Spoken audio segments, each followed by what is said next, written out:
If you get hip pain after sitting for a long time and you go to stand up and it just feels like your butt back here or your SI joint or even the side of your hip just doesn't feel right, or it aches or it hurts, then this video is gonna help you out. I'm gonna show you a simple thing you can set up at your home or at your office or at your home office with a simple elastic training band that will help you retrain your hip muscles, wake up the right stuff so that your hip pain goes bye-bye. So if you're ready, let's get ready to think right, move right, and feel right.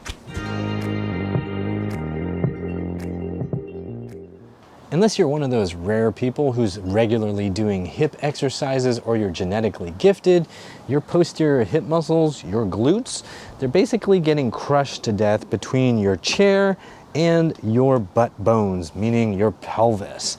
So those muscles are atrophying, and atrophy aches. So if you're getting hip pain back here, we want to start waking up these butt muscles in a nice, simple way that you can do regularly to combat the atrophy and the crushing and choking that you are regularly putting upon your butt. And before I forget, I want to ask you, at what age did your hip pain while sitting start? Were you 20? Were you 30? Were you 60? Drop me a comment down below. So here's the setup. You're gonna get a light, long, elastic training band. You can find these at clothing discounters like Ross and Marshalls.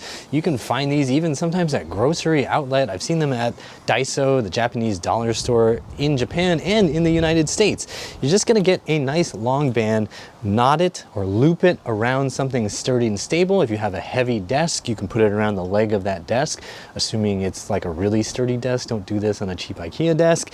You can put it around a banister, whatever you've got. Then you're going to put it around one thigh, okay? And then you're just going to stand there like this. You're going to be using the butt cheek of the leg that you've got the band around. So this other leg can just be helping you balance a little bit. If you want to be a little more advanced and get a little more dancey ballet with it, you can lift this leg and train the hip flexors and quads. Whatever works for you is fine. You want to just focus on feeling the butt muscles actually working. And you want to do this on both sides. So I'm just going to hang out here, do this for around 30 to 60 seconds, feeling those muscles actually work. And then I'm gonna switch to the, oh, good Lord. Why is there water here? It hasn't rained in months. Anyway, okay, I've got it on the other side. I'm trying to get this angle to open up. This is giving me hip extension. That's using the butt muscle here. And this leg, again, I can step it forward, I can lift it up. I just want to make sure that I'm using this as much as I can without compensating, without turning and twisting and rocking my hips in weird ways. It's all about this. You can play around with going into a long lunge position. This foot can do all kinds of other things. In fact, let me show you some other options using that band over there. All right, so I'm gonna take this band, I'm gonna put it high up on the thigh, so it's in the crease, it's creating hip flexion. If I don't use my butt muscles, I get pulled into a bow, an involuntary bow, and I don't want to bow to you. So I'm firing this glute that keeps me upright.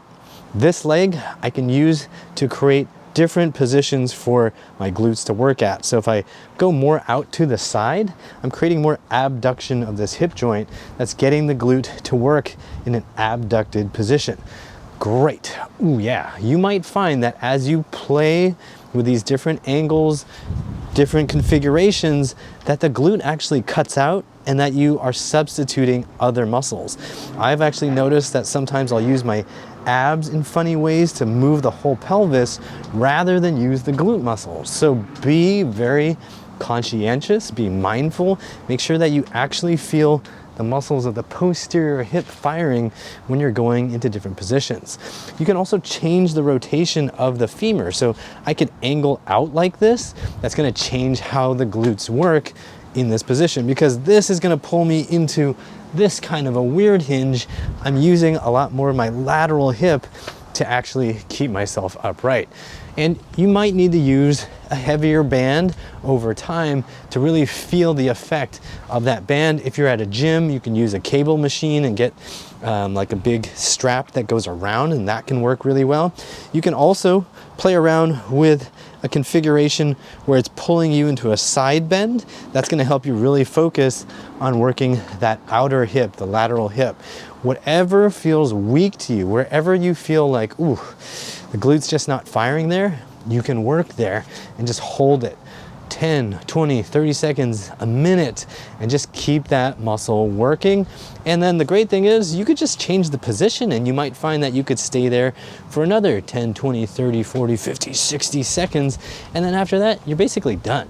So one way I like to use this is as a break between my work sessions. So I have my computer set to actually give me a break every roughly 30 minutes. And then I have a 5-minute break where my screen gets grayed out, which then helps me get up from the chair and do something besides just sit and kill my butt.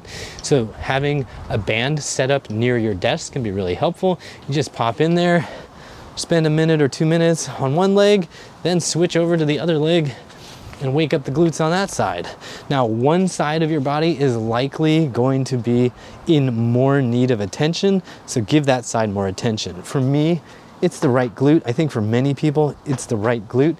So give that side a little extra love, give it a little extra time and attention, and really give it some time to work on, oh yeah, just being awake, because man, it just gets crushed all day. And if you want a little extra variation, you can also play around with doing deliberate hinges where the band wins, you go into a hinge and then you squeeze to come back up. So again, the other leg is just kind of helping you balance. You can also hold onto a chair or a wall to help you balance, and you can go deep into that hinge and then boom, fire that glute. And from the side view, I've got it right around my left leg right now. I'm getting pulled into the hinge. It's pulling me back this way. And then I'm gonna fire the glute and the hamstrings and stand back up. Boom, here, boom, back up.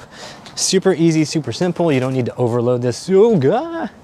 Start with the level of challenge that feels right for you. Get a light band to begin with, and then when you want more challenge, you can either move further away from your anchor point, or you can just wrap the band a few more times around the anchor point so it's effectively shorter and you hit the end of the resistance a little bit sooner.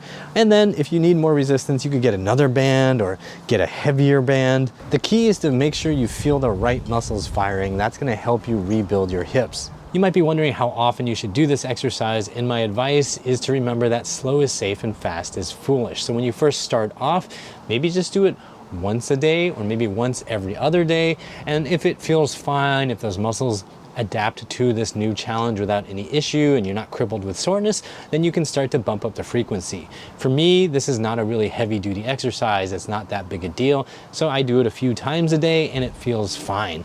But for you, if you haven't used your glutes in decades, it might be a little bit much to start for 4 times a day. So just start off nice and easy and then build it up over time.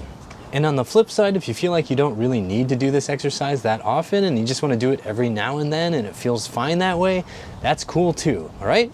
Good? Glad we had this talk. Let me know how this exercise helps you and your hip pain by dropping me a comment down below. And I encourage you to check out all my free videos on hip pain. You'll find them on YouTube. Go to the search bar and just look for Upright Health Hip Pain and you'll find a ton of stuff. And when you feel ready, I invite you to check out the Healthy Hips program at uprighthealth.com/HH. It's a comprehensive program filled with follow-along videos to help you rebuild your hips and your hip muscles at home, and it's money back guaranteed. So if it doesn't help you, you don't lose any money. I highly encourage you to check it out. It's the culmination of almost 20 years of work on hip pain, and I hope it helps you in the same way all the techniques have helped me regain my hip mobility, hip strength, and hip flexibility. So check it out, and I encourage you to subscribe to this channel, like this video if it helped you, and as always, I hope you remember that pain sucks, life shouldn't.